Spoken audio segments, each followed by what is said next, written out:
धर्मात्मा भरत जी महाराज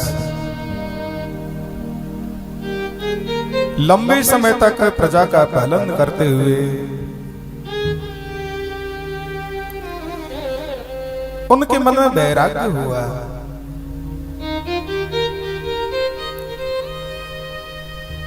राजगद्दी पुत्रों को सौंप करके और वन में तपस्या के लिए निकले।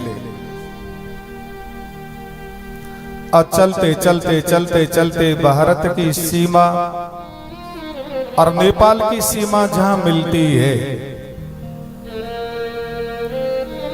उसे हरिहर क्षेत्र कहते हैं। नर्मदा का कंकड़ शंकर के रूप में पूजा जाता है और गंडकी नदी का कंकड़ शालिग्राम के रूप में पूजा जाता है। गंडकी नदी की बहुत गहराई है और उनका कंकड़ शालिग्राम विष्णु नारायण के रूप में पूजित है। जो हमारे परम वैष्णव संत भगवान विष्णु प्रेमी हरि प्रेमी नदी के किनारे जाके भगवान का ध्यान करते हुए भगवान से प्रार्थना करते हैं। तुलसी दल ऊपर छोड़ते हैं, शालिग्राम नीचे से ऊपर आ जाता है और उन्हें प्राप्त हो जाता है जिनके ऊपर हरि की कृपा है।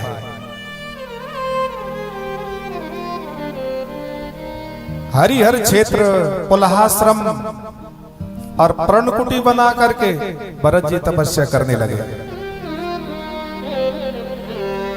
मन में विचार आया कि जल में खड़े होकर के जल तपस्या करूं। नदी के जल में गले तक खड़े होकर के तपस्या करने लगे।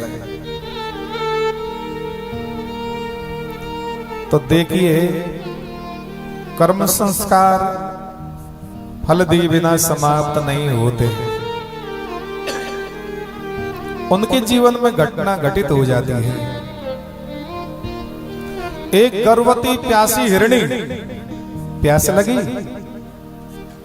और नदी में आके जल पिया। जलपान करके प्यास को तो बुझा लिया किंतु मुक्त भाव से देखने लगी, वन की शोभा को निहारने लगी। पीछे से भूखा सिंह दहाड़ता हुआ गरजता हुआ जो ही आया और हिरणी ने छलांग लगाई नदी से दूसरे किनारे जाने के लिए। ये व्यापार परिश्रम करने के कारण उनका उद्रस्त जो मृग ससु है वो बच्चा प्रसव हुआ और नदी में गिर गया है और दूसरे किनारे गिरते ही हिरणी समाप्त हो गई। इस सारी घटना को सारे दृश्य को भरत जी देख रहे हैं। वो हिरणी का बच्चा कभी जल में डूबता फिर ऊपर आता फिर डूबता फिर ऊपर आता बहता हुआ चला जा रहा है भरत जी की ओर। मन कहने लगे इसको बचाना चाहिए। बुद्धि कहती है देखो ये मोह का कारण बन जाएगा। चित्त कहता नहीं नहीं बचाना ही चाहिए। अनेकों प्रमाण आए। परहित सरस धर्म नहीं भाई पर पीड़ा सम नहीं अदमाई। शरण गए प्रभु ताय हिन त्यागा विश्व द्रोह कृत अगते ही लागा। शास्त्र के प्रमाण याद आए, छलांग लगाई नदी में कूदे और हिरणी के बच्चे को लिया बाहर निकाला, जल को पहुंचा, शरीर को सुखाया, कोमल पत्ती निचोड़ी, रस पिलाया, फल तोड़ के लाए और फल का रस पिलाया। यहाँ तक तो बहुत अच्छी बात है। और उसको अपने आश्रम में कुटिया में रखने लगे। शालिग्राम का पूजन करते हैं, कंदमूल फल अर्पित करते हैं, वो प्रसादी को स्वयं पाते हैं और चढ़ामृत उसे हिरणी के बच्चे को खिलाते हैं। वो कितना भाग्यशाली, ऐसे धर्मात्मा, ऐसे तपस्वी, ऐसे भगवत भक्त का सत्संग लाभ दर्शन लाभ मिला। वो सयाना हुआ, बड़ा हुआ, सजाते हिरणों का समुदाय आया, उनको देख करके जंगल में चला गया। खोजने के लिए भरत जी निकले, नहीं मिला। वापस अपने कुटिया पर आए और इधर प्राणों का वियोग का समय नजदीक आ गया। अब चिंतन होना चाहिए था भगवान का और चिंतन होने लगा हिरण के बच्चे का। यदि हिरणी का बच्चा होता, मैं गोदी में खिलाता, कंधे पे बैठाता, दर्शन करता, दुलार करता। ऐसा चिंतन करते करते करते प्राण निकल गए। तो शास्त्र का वचन है, अंते मति स गति।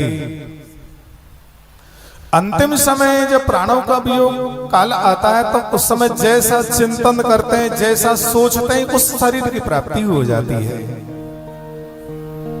जो भगवत भक्त है, परमंश संत है, जब प्राणों का परित्याग करने का समय आता है, वो शांत एकांत में चले जाते हैं।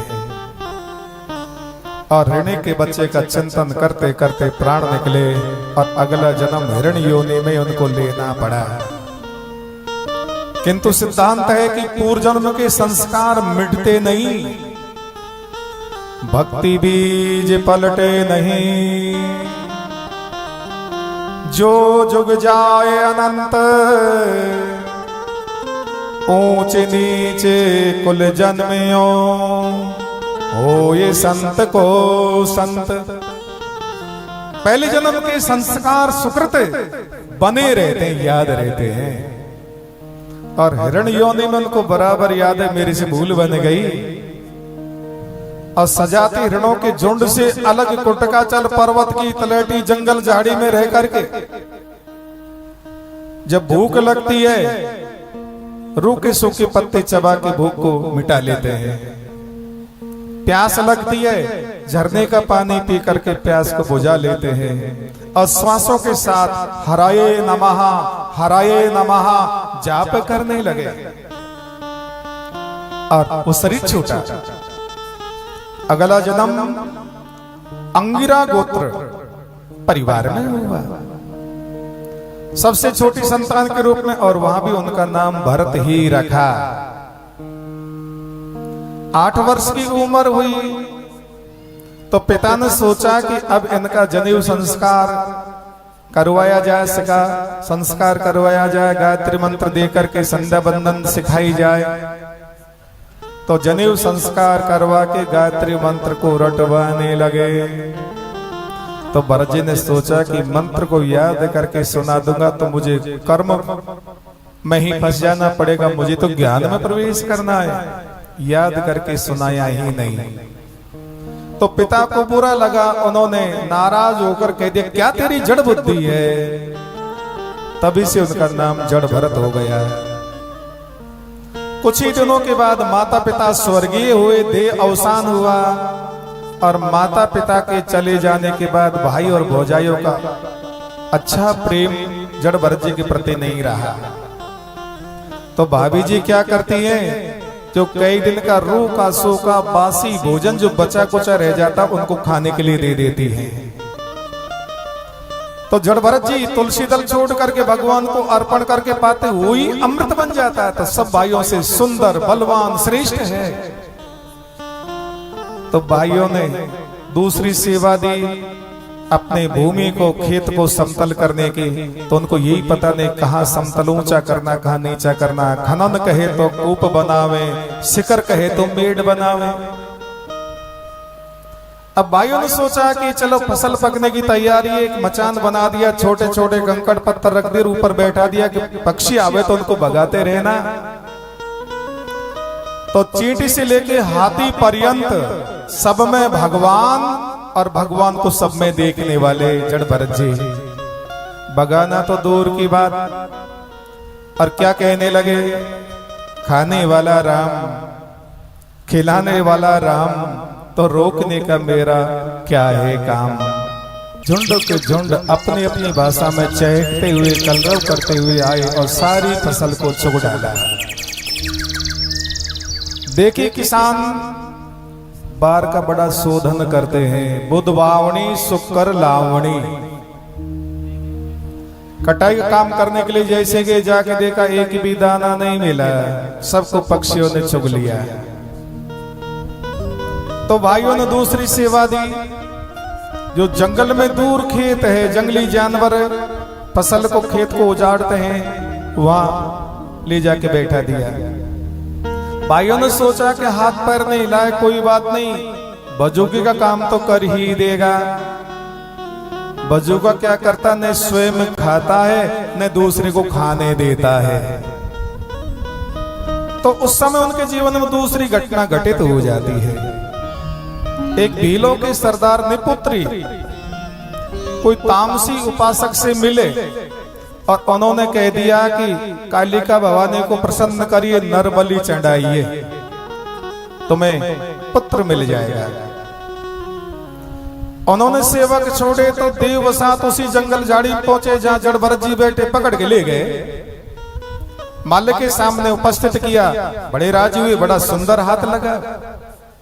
उनके पुराने कपड़े खुलवा के चंदन की चौकी पर बैठा करके स्नान करवाया, सुंदर तेल फुलेल का अनुलेप किया, सुंदर पोशाक पहनाई, सुंदर सुंदर भोजन बना के खिलाए गए। अब जड़ भरत जी कहने लगे, ऐसी सेवा मनहार तो माता पिता के जमाने में नहीं, मेरा कैसा पुण्य जगह है। अब भवानी के मंदिर में बलि चढ़ाने के लिए गए, वह सारी पूजन सामग्री सामने रख दी, जैसे जैसे कहते गए भरत जी करते गए, और हाथ में तलवार लेकर के कहा कि आप सिर झुका के बैठ जाइए। सिर झुका लिए, कोई परवाह नहीं, निर्भयता। जड़ भरत जी को भरोसा है कि मैं मेरी माँ की गोद में, मेरी माँ के शरण में हूं, मेरी रक्षा करेगी। इतने में भवानी चित्कार करके गर्जना करके मूर्ति से प्रकट हो गई। भीलों के सहित भीलों के सरदार का मस्तक उतार के गेंद की बात उछालते हुई चित्कार करने लगी। इस सारे दृश्य को जड़ भरत जी देखते रहे। माता जी ने कहा, भगत जी जरा अपने हाथ पैर हिला करके शरीर की रक्षा तो कर लेनी चाहिए। तो भरत जी ने कहा कि मैं तो मेरी माँ की गोदी में हूँ और मेरा जगदीश्वर, मेरा परमात्मा, मेरी जगदम्बा कैसे रक्षण करती है, जैसे माँ अपने अबोध बालक का रक्षण करती है। जड़ भरत जी महाराज माँ का आशीर्वाद लेकर के वहां से आगे चले और चलते चलते इक्षुमती नदी का किनारा आया। कोमल वालो शीतल मंद सुगंध वायु बह रही है। शांत समाहित होकर के भगवान के ध्यान में बैठ गए। इधर वो हिरणी का बच्चा जिन्होंने भरत जी का सत्संग सुना, चरणामृत पान किया, वो उस शरीर को छोड़ करके उसका उत्थान हुआ और उस सिंधु सौवीर नरेश राजा रहुगण हुए। बड़े धर्मात्मा, सत्संग जिज्ञासु।